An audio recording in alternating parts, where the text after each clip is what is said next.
Hi, this is highwithoutcoke, and in today's video I'm going to show you the build that I've been playing for 10 days or so. This is my second time playing Tornado of Elemental Turbulence, but I decided to make a cold variant this time. Tornado of Elemental Turbulence is a prismatic skill, so by using combat focus unique jewels, we can focus on a single element. In this case, I use Combat Focus Cobalt Jewel and Combat Focus Viridian Jewel so that my prismatic skills cannot choose fire and lightning. Every single time I cast Tornado, it's going to be Cold Tornado only. I chose Occultist because of the offensive and defensive bonuses I can get for cold damage. Frigid Wake offers the ability to freeze nearby enemies every 4 seconds while also providing more damage and some quality of life. I was skeptical about this Ascendancy notable and didn't take it at first because I thought, meh, it's only 50% chance to freeze and it only happens every 4 seconds. But then I realized how wrong I was. The freeze actually happens quite often and it's extremely useful against bosses. Combined with hypothermia support, I can reliably freeze bosses, which is amazing as a defensive layer. I can be more flexible with my Pantheon choices because I don't have to take Soul of the Brine King for freeze avoidance. The main idea of this build is to stack power charges and use Inner Conviction Keystone. So Occultist Forbidden Power is extremely powerful as it provides more damage and AoE per power charge on top of +1 to maximum power charge.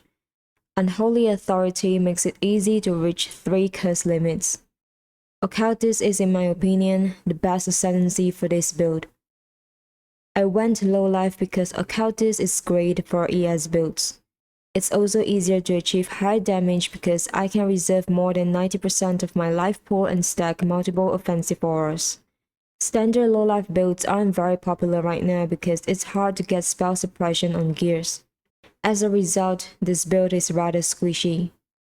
As a low-life build, Prism Guardian and Chevron's Wrappings are obvious gear choices. Prism Guardian enables our auras to reserve life instead of mana with 30% increased reservation efficiency. Chevron's Wrappings is mandatory for not getting myself insta-killed by chaos damage. Crown of the Inward Eye is the best in slot as it gives a lot of energy shield and damage. I usually don't invest a lot in defense. I consider it good as long as I can take on the content I want to do.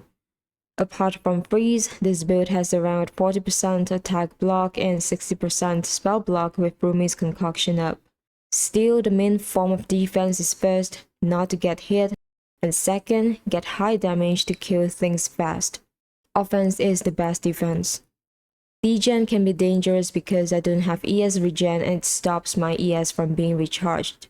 Lethal Shade is good but I don't have extra passive points so I use Soul of Araceli and Valakash. They are fantastic for solving this problem. This build is extremely vulnerable to physical damage. The Energy Shield Mastery 10% less physical damage taken while on full Energy Shield helps a bit but that's it. This build has an easy playstyle.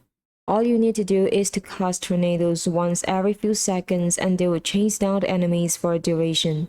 Auto-targeting is nice as well so you can cast this skill regardless of where you stand or where the enemies are.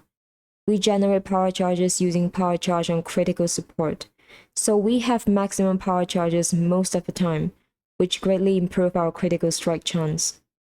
I'm still working on this build, still have a few more things to upgrade, for example, getting +1 power charge on my helmet, and hopefully Dire Corruptions on my body armor. Alright, that's it for today's video. I hope to make a totem build as my last build of this league, but not sure which skill to choose yet. If you have any suggestion, you can comment below to let me know. See you next time.